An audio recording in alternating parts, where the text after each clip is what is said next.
Hello and welcome to another edition of this program which focuses on Thailand's national treasures. I'm Mimi Grachangatara. Foodies the world over have become enamored with the wonders of Thai cuisine, and I'm certain that they'd be equally smitten by royal Thai cuisine if they'd known about its cultural significance. Now the differences are subtle, but royal Thai cuisine is in fact a lifestyle, a genre of cooking that was available only to the privileged few. Today we talk to some chefs about their interpretation of this unique culinary culture.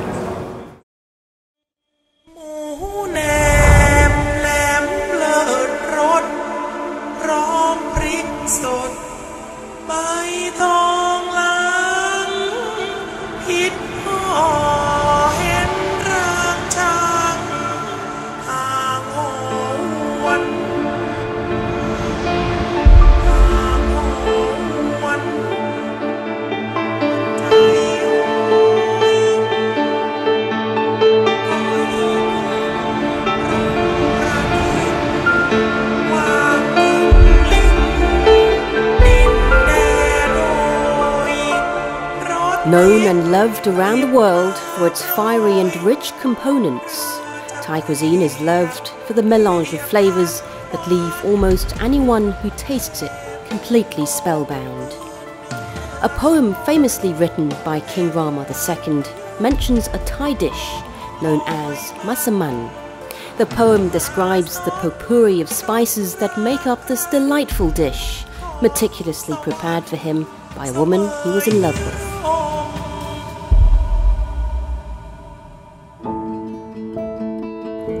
สวัสดีค่ะฉันอาจารย์บรรดีณสงขลานะคะเป็นเจ้าของโรงเรียนสอนอาหารครัวบรรดีและวิทยาลัยเทคโนโลยีครัวบรรดีค่ะทุกคนคงจำได้ว่าตอนนี้แกงมัสมั่นเนี่ยอร่อยเป็นที่หนึ่งในโลกนี้นะคะทีนี้ดูว่าเป็นความเป็นมานี่มาจากไหนก่อนอื่นต้องทราบว่าอยู่ในบทพระราชนิพนธ์ของรัชกาลที่2จากการเผยชมเครื่องคาวหวานนะคะทีนี้แกงมัสมั่นดั้งเดิมต้นตำรับจริงๆนะคะจะเป็นของอินเดียเขานะคะแต่นี้เราบอกว่าแกงมัสมั่นนั้นได้เดินทางมาจากอินเดียมาถึงประเทศไทยเนี่ยร่วม200ปีแล้วนะ200 กว่าปีแล้วนะก็พอมาถึงเมืองไทยเราก็จัดแจงเปลี่ยนอะไรบ้างเราก็เปลี่ยนในเรื่องเนื้อสัตว์เพราะแต่เดิมต้นตำรับเขาจะใช้เฉพาะเนื้อวัวเนื้อแพะพอมาถึงเมืองไทยเราก็ใช้ตามสบายเรารสชาติก็จะมีเปรี้ยวกับเค็มนะมีน้ำปลามีน้ำมะขามเปียกบางทีก็เป็นน้ำส้มของเรานี่เราจะปรับมีเปรี้ยวมีเค็มมีหวาน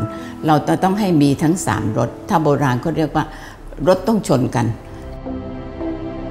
Whereas Thai cuisine is defined mainly by its bold flavors, royal Thai cuisine boasts mild flavors. Its ingredients would be lovingly prepared by the people of the palace, who'd spend hours carving vegetables, deboning fish fillets, and serving them in ornate trays for the lords and ladies of the palace. This is what defines royal Thai cuisine. อาหารชาววังเนี่ยนะคะที่จริงก็จะพูดอยู่เสมอว่าก็คล้ายๆกับอาหารของเรานี่แหละค่ะที่แตกต่างกันตรงนี้ค่ะตรงที่ว่าความใส่ใจในการทำคือเครื่องทุกอย่างเนี่ยจะต้องครบถ้วนจะมาขาดอันนู้นอันนี้เหมือนข้างนอกบ้างอะไรอย่างเงี้ยไม่ค่อยจะมีแล้วก็ความประณีตในการทำนะคะทำทุกขั้นตอนอย่างประณีตแล้วก็อาหารที่ออกมาเนี่ยจะต้องสวยงามรสชาติก็ถูกต้องตามลักษณะของอาหารชนิดนั้นแล้วที่สำคัญอีกอย่างหนึ่งก็คือการใช้ภาชนะการใช้ภาชนะเนี่ยสำคัญตรงที่ว่าทำให้อาหารดูดีดูน่ารับประทานขึ้นแล้วสุดท้ายก็คือต้องมีการตกแต่งให้สวยงามอันนี้เรียกว่าในอาหารชนิดเดียวกันเนี่ยพอมอง2อย่างนี้จะเห็นความแตกต่างว่าอันหนึ่งดูสวยงามน่ารับประทานค่อนข้างอลังการนิดหน่อย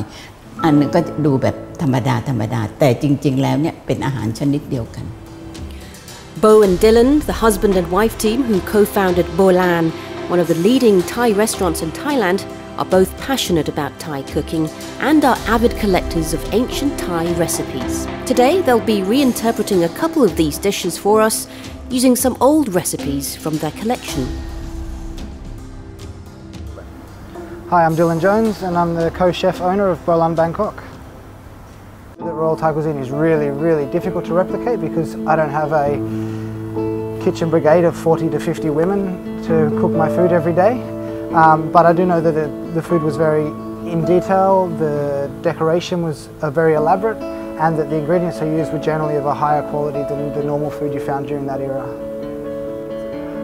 So at Bolan we use a lot of old cookbooks, some of them being memorial books from the people of wealth or the courts. We also source all of our ingredients from local producers. Nothing we use is from outside of Thailand, so local to us is within Thailand. As much of it as possible is organic and sustainable. All our animals that are sourced are all ethically raised, so we won't use any farmed or caged animals, and they're all killed in accordance to what we believe is a moral way of killing an animal. We're trying to preserve Thai food heritage by using traditional techniques. For example, all our curry paste at Bolan, we use a mortar and pestle still to pound everything from scratch, and we believe that passing that knowledge on to the guys in our kitchen means we can safeguard that knowledge as well. A lot of the cookbooks we use, we have a collection of probably over 200-300 books at this stage. As I said, are collected. We go through antique markets and we try and find books that are of interest to us. They have all old Thai recipes in them. Some of them are only 40-50 years old, others are closer to maybe 150 years old. But we use the books as an inspiration for coming up with our dishes, as a guide to what we should and shouldn't be doing. So for example, if we want to do a curry, we will look at several recipes from several different families and decide what's the most important aspect of that curry that is in every curry, and what's sort of a family trait or what's a family have put into it themselves, and then we decide ourselves, okay, we need to use this, but what are we going to put into it to make it our own style? Okay, so I'm going to start with a genki lek. Genki lek is a cassiola leaf curry, and the most important part of the curry is the curry paste, so we're going to start with that. It's essentially a red curry paste, so we have coriander root, coriander seed, white pepper, and a little bit of toasted cumin in here. And then we have the zest of the kaffir lime, coriander root. When making a curry paste, it's really important to start with the hardest, most fibrous ingredients first and work your way through to the softest. Never add the next ingredient until the paste has achieved a really fine paste. For this one we need dried red chilli. We've just soaked in a little bit of water,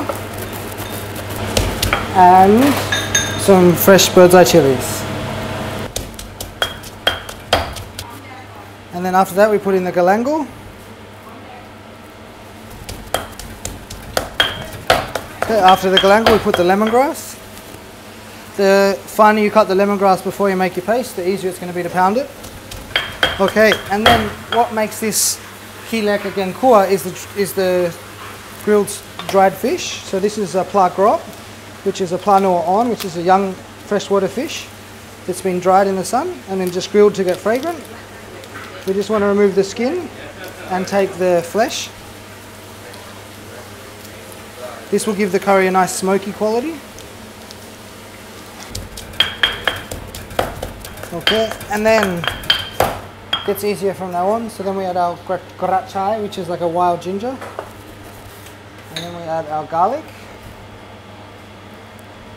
To finish, we add our shrimp paste, the guppy. The guppy, you want to be careful. If you put too much in, it's going to be too salty, and too little, it's not going to have enough body. Okay, that's done, the curry paste. So while we're frying out the curry paste, I'm just going to marinate and grill the fish. And fish sauce. And then I'm just going to pop it on the grill to get it nice and smoky.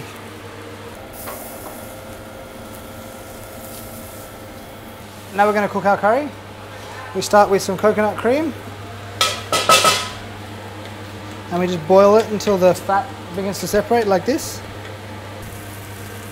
So you can see when you simmer the cream, the fat begins to separate on the side here. That's when the coconut cream is ready to be cooked in the paste. And fry to a medium high heat. It shouldn't be super hot because you need to cook it out long enough so that everything's cooked. But also if it's too high, the dried spices in it will scorch. And when you're frying your curry out, you'll smell it in the opposite direction that you pounded it. So all the wet ingredients first, your shallots, garlic, and then your lemongrass, galangal, dried fish, and finally you'll smell the dried spice. That's when you know it's ready to season. So while it's frying out, I'm going to add some namplara. Namplara is a fish sauce that we've made out of fermented fish. As nice as that sounds, it actually in the curry is actually quite lovely. It gives it a velvety texture and gives it a very certain fragrance, but it's actually quite desirable. Another indicator of whether the curry is cooked or not is the appearance. So when the fat begins to come out again and it has like a scrambled egg consistency, it's probably pretty close. The palm sugar we're using is 100% coconut, nothing else. That's why it's really soft at room temperature. That's why we have to keep it in the fridge, otherwise it'll melt. So by adding the sugar as well, you're increasing the heat, which helps to finish frying off those dried spice. And then we're going to add a little bit of fish sauce. With our fish sauce, we're going to be quite careful though, because it's already got the guppy in there, the shrimp paste, and it's also got the namplara, which is also salty. So we just need a small amount of fish sauce. We have our coconut milk. You've got the head of the coconut and the tongue of the coconut, the tail. It's the milk. Add a fair amount because we're going to simmer it for a little while. So then we put in our kaffir lime leaf. We have to scrunch them up first to release the oils. And then we need our cassiola leaf. It's just been boiled so that all the bitterness is leached out of it. And we just shred it. It's similar but not the same as like a boiled or fermented tea leaf. Now this needs to be simmered in the curry for about 5 minutes. And it will change the curry, lighten the curry and colour slightly. Let's have red and green chilli. Just going to cut it so we remove the seeds. And prepare the garnished lime leaf. For the wild ginger. Okay. So add our grachai, add our chilies and our grilled fish. It's ready to serve.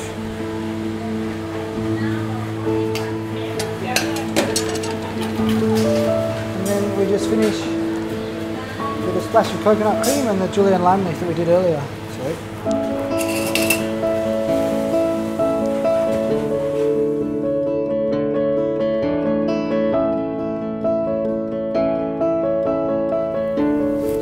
I'm Chef Bo Somisawa from Bolan, essentially Thai, Bangkok, Thailand.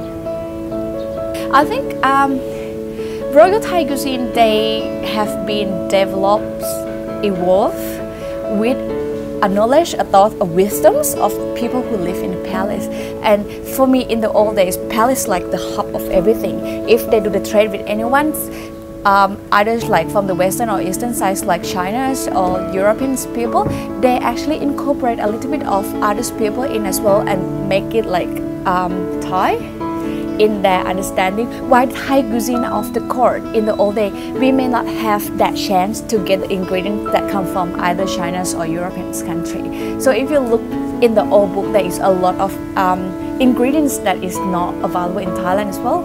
If I compare today, I probably say that the royal cuisine is the cuisine that consumed by royal family, basically. Thai cuisine is the cuisine that people in Thailand, anywhere like of any regions, consume it. We're gonna do some dessert today. So like this one is called bu ngat. This one we're gonna do the relish. So I'm gonna do the chili relish. In Thailand, you probably have like two big ones of the chili relish. You either have the nam prik or the lon, but this one is a special one. It's called nam prik lon. I think the one who write the recipe cannot make up her mind like whether they're gonna be the nam prik or the lon, so they mix it together. So really easy. You start from dry prawns and Thai garlic with the skin on, maybe it's 5, and pile it up together. A little bit of the chili, a real small, real fragrant one. And this one is the snake skin pear fruit. We call it rakam. You got sort of two types again. You got either rakam or salad. But this one we're gonna use rakam because it's more fragrant. It's gonna contribute to the sourness of this relish.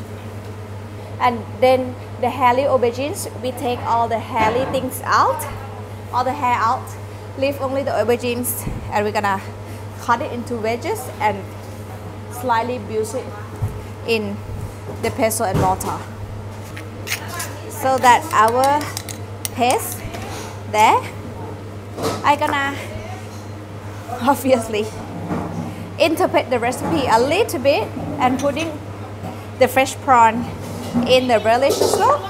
So I just gonna shade it so that it's puffed up in the coconut cream.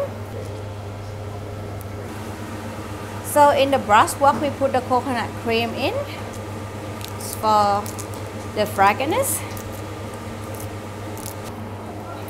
Then our paste, like you don't want to boil the coconut cream too much because you don't want the oil to come out. You just need a creamy, really smooth, really velvety textures of the dish. And when it starts to simmer a bit, you see that? We're gonna put the prawn in. And then we're gonna season it with palm sugar and fish sauce. And then a touch of tamarind sauce. And then you simmer it until it's thickened a little bit. Get the zest of the Asian citrus, or we call it som sa in Thai, and put it in the relish to give it another the different tang. That's good enough. So I put this in and turn off the heat. Right, so with the relish we eat with a lot of different shoots and herbs and vegetables. It's like a journey. When you eat it with one thing, it tastes quite different. So it's like a journey. When you eat it with cucumber, it would be one taste. If you taste it with like the white turmeric, it will change the flavors of the relish itself a little bit. Do the banana blossoms. It's because it's oxidized really quickly, so you need a bowl with a lime juice solutions to keep the color really nice. So some cucumber. This one is the local rose apple. Some lovely Thai rose apples as well. Okra, wing beans, some snake bean, and then I have something on the grills over here as well. It's the store beans. I just grill it a little bit because it's really pungent, and to grill it, it makes it softer, more palatable, but it still got that characteristic that we love. Freshwater fish. You got quite a soft, creamy, velvety picklon. You need something crispy, crunchy to go with it, so you also create the contrast of the textures as well as the flavor as well.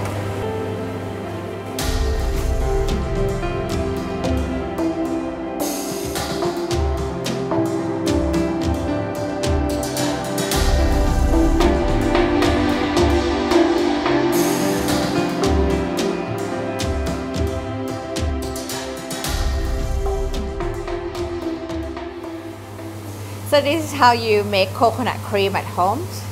You grated it and then you knead it, work with warm waters. And in the warm water you can put like the pan and the sleeve, so you got a really nice fragrance water to work with. And then you put it in the cheesecloth and then squeeze it.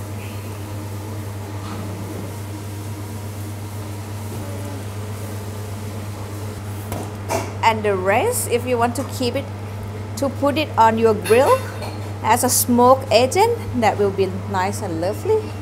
And then you wait and the creams will come onto the tops, and then the milk will just settle down. And when you use it, you scoop the cream to use, and if you want to let it out with anything, you use the milk to let it out with. So this is the dessert, and it's come from the old recipe as well.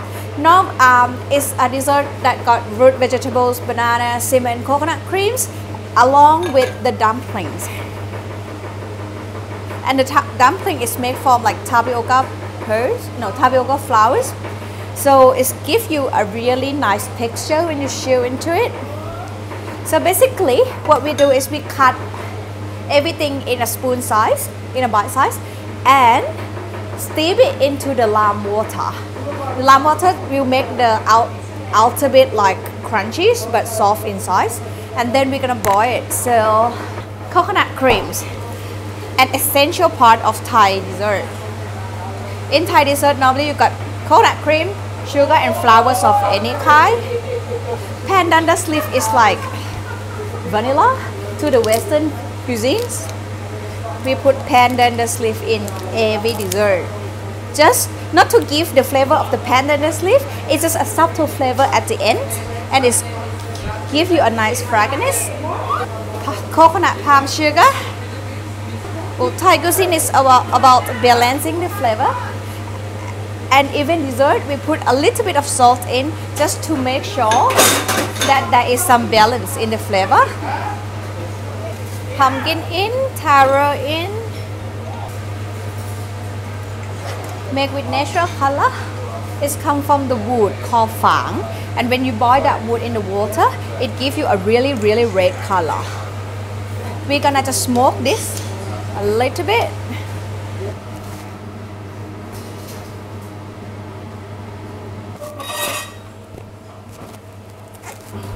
เป็นละมุดแล้วก็ใส่วุ้น so it's like a sapidilla with agar-agar inside, and the agar-agar you can make any like flavor you like. We like to make either the pink or the red one because it's got contrast with the brownish of sapidilla. So sapidilla normally you got like a really soft textures, but with agar-agar it add the texture, so you have the contrast of the textures with this dessert as well.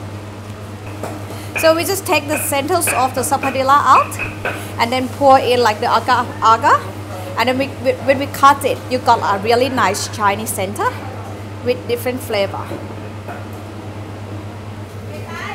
So that's it. Bungat with the sapodilla and agar stuffing.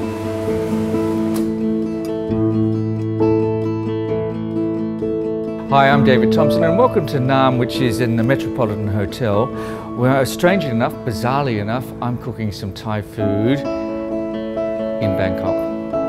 I am an avid collector of old Thai cookbooks because it allows me to understand an age that's past, and it gives me an avenue to stroll down into a different culture, culinary culture, without which I wouldn't be able to cook as we do today at Nam. Many of those old cookbooks, which were published in the late 19th, early 20th century, are of regal descent. But royal Thai food is such a nebulous beast to try and find and describe, really, because it was cooked for a certain type of people, for an exalted kind of people, really, and they were treated to very complicated food with carved dishes, carved fruits and vegetables, which is not really a part of what we do here at Nam, I hasten to say. What it has, though, given me is an insight into that distant, rarefied culinary culture, and has allowed us to bring some of the best of that Siamese cuisine onto the tables here today at Nam.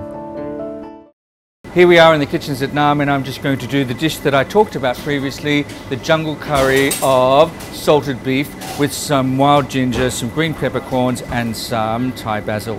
Simple and straightforward, though it might be to describe. There are a few stages that you need to go through before you start to cook. It's called what a cook calls mise en place, preparation. I am going to make a small paste from some garlic with some chilies,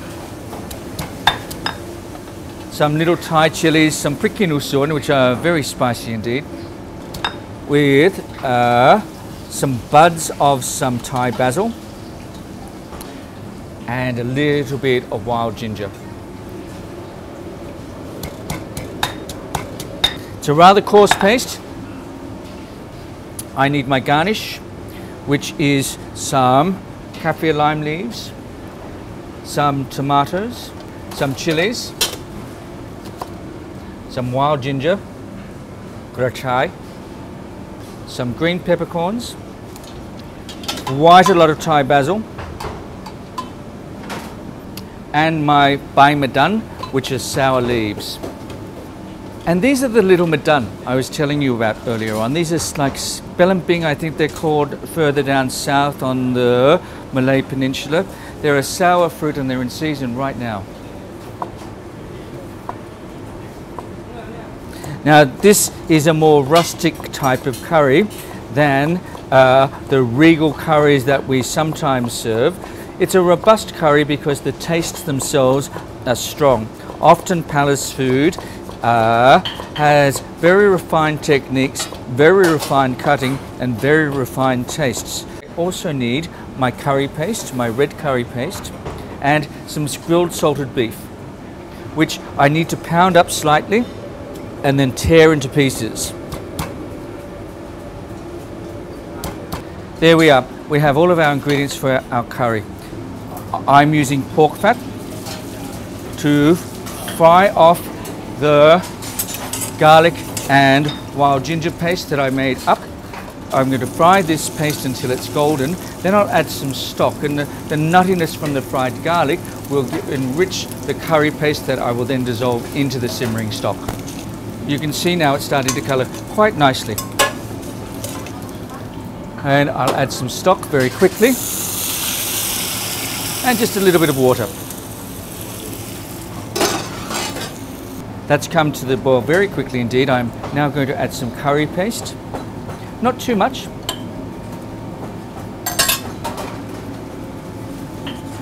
I'm going to season it with some fish sauce. A pinch of palm sugar, not much, because this curry should be salty and spicy, but not too sweet. In fact, very little sugar indeed. So consequently, I'm adding the smallest amount of sugar to this curry. I'll add some kaffir lime leaves, torn, a few tomatoes, and the salted beef that we grilled and shredded. Maybe a little bit more water. And we'll let that simmer just for a minute or two. Now I'll add some of the shredded madan, which will introduce a pleasing tartness. Some wild ginger and some sliced chilies. You notice that at each stage I'm tasting, because Thai food, whether it is from the most regal of sauces or the most base of markets, the importance of taste and balance in cooking this cuisine is crucial. I keep on adding water. Now, I used to be somebody that used to always think that stocks were much superior than water when making curries, but I'm starting to change. I'm starting to become more Thai. I'm starting to, in my cooking at least anyway, I'm starting to see the wisdom of those older Thai cooks who would often use water in preference to stock. And for that touch of Siamese roulette, a sliced chili, a spicy chili or two. And there we have it, old-fashioned curry of salted beef. A relatively simple curry that's seasoned with fish sauce and chilies, and relatively simple components that are combined together to result in a spicy and salty curry, augmented with spices and herbs that makes Thai food such an arresting, such a delicious cuisine to eat and to cook. There we are. Pretty straightforward, pretty easy. This has none of the refinement of royal Thai food whatsoever. It is far more robust, far more real in some ways, I think, and hopefully more delicious too. This is the curry of the salted beef with wild ginger, madan, some tomatoes and some Thai basil. Oh, and salty beef too. The older dishes, I'd like to hasten to say that whilst there might be the dishes that I've found in these old cookbooks might have royal antecedents, ancestors, they are in fact democratized and cooked through little Australian hands, which are hardly regal or royal, I must tell you. Some of the dishes, you know, we have a gengarion that it comes from an old cookbook, one of the first Thai cookbooks, and we have a manuscript of it by a woman called Mom Som Jin. And it's just the technique is very unusual, so very different from the taste and methods of today's gengaris, the aromatic curries. But you know, there are other dishes that are just as attractive. There's an extraordinary jungle curry with some salted beef. Well, it was originally with some chicken and with some madan, which is a sour cucumber-like vegetable, with some Thai basil and some wild ginger. And it's when you come across those dishes and some of those wonderful tastes, it's a revelation. It's more than a revelation, it's bloody delicious.